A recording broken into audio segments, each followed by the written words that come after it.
राजस्व सुब्रमण्यम लालू प्रसाद यादव की बेटी रोहिणी आचार्य फिर से 2025 में विधानसभा का चुनाव लड़ेगी।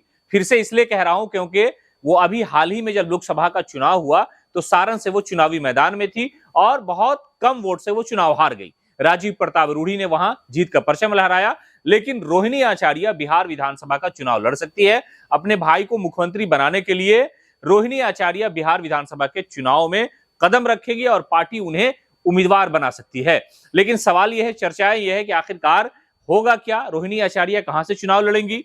राघोपुर में तो तेजस्वी यादव लड़ रहे हैं और लड़ते रहे हैं, हसनपुर में तेज प्रताप यादव है, तो रोहिणी को लालू प्रसाद यादव कहां से चुनावी मैदान में उतारेंगे और कहां से वो विधानसभा चुनाव लड़ेगी। दरअसल राजस्व में लालू प्रसाद यादव के साथ लंबे सियासी कैरियर के साथ अपनी सियासी पहचान बनाने वाली कांति सिंह के पुत्र है ऋषि, जो मौजूदा समय में आरजेडी के विधायक हैं। विधानसभा है ओबरा, यानी उस ओबरा से आरजेडी रोहिणी आचार्य को चुनावी मैदान में उतार सकती है। वहां पर उम्मीदवार बदला जा सकता है, लेकिन अगर राजस्व सुब्रमण्यम लालू प्रसाद यादव के परिवार का कोई व्यक्ति कहीं से भी चुनाव लड़ना चाहेगा तो आरजेडी का सिटिंग एमएलए भी वो सीट दे सकता है। जैसे झारखंड में आपने देखा कि हेमंत सोरेन की जो वाइफ थी कल्पना सोरेन, उन्होंने चुनाव लड़ा, वो जो सीट थी वो आरजेडी जेएमएम की जीती हुई थी और वहां पर एक जो उम्मीदवार थे जो पहले से विधायक हुआ करते थे, उन्होंने अपनी सीट कुर्बान कर दी। तो ऐसे हालात में जो ऋषि आरजेडी के विधायक हैं, तेजस्वी यादव के बहुत करीब हैं और अक्सर जगह उनकी तस्वीरें आपको दिख जाती होंगी, उस सीट पर ओबरा विधानसभा सीट पर रोहिणी आचार्य चुनावी मैदान में 2025 के उतर सकती है। यानी जब लोकसभा नहीं जा सकी, चुनाव में उस तरह का समर्थन नहीं मिला और रोहिणी आचार्य ने इस बात को लेकर के कई बार कहा भी कि हमारे अपने ही लोगों ने गद्दारी की, वरना मैं लोकसभा पहुंच गई होती। उनकी दूसरी बहन जो है मीसा भारती, वो पाटलिपुत्र लोकसभा से चुनाव जीत गई थी। लेकिन रोहिणी आचार्य सियासी तौर पर जितनी भी एक्टिव हो, लालू प्रसाद यादव के बहुत करीब है। यानी उनकी जो बेटी है, वैसे तो हर व्यक्ति के लिए उनकी औलाद बहुत महत्वपूर्ण होती है, लेकिन रोहिणी इसलिए करीब है और बहुत ज्यादा उनके प्रति सहानुभूति है क्योंकि जब लालू प्रसाद यादव का सिंगापुर में किडनी ट्रांसप्लांट हुआ था तो रोहिणी आचार्य ने किडनी डोनेट किया था। तो राजस्व सुब्रमण्यम लालू प्रसाद यादव की ये इच्छा है कि हमारी बेटी लोकसभा में या विधानसभा में कहीं ना कहीं जीत करके जाए, ताकि लोगों की और जनता की जो समस्या है, जो आवाज है, वो उठाती रहे। तो इसी क्रम में आरजेडी ये प्लान कर सकती है, रोहिणी आचार्य को ओबरा विधानसभा से चुनावी मैदान में उतारा जा सकता है। पढ़ी लिखी है और सोशल मीडिया पे भी बड़ी एक्टिव रहती है।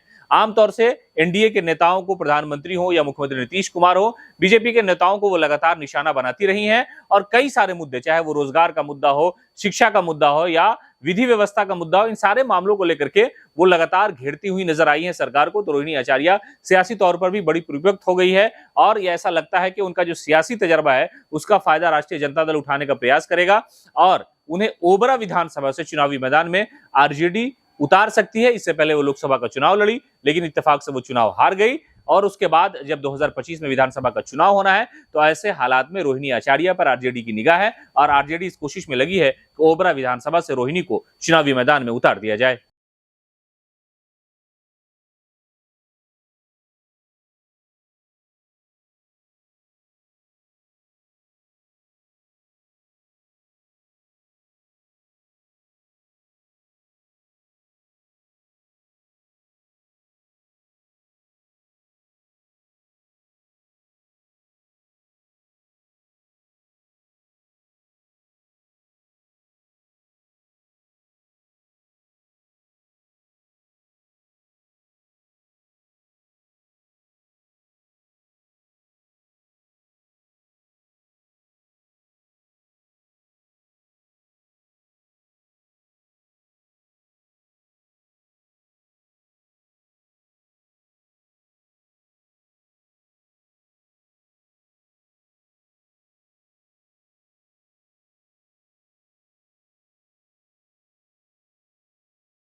पनोरमा ग्रुप, जो सोचता है वो करता है।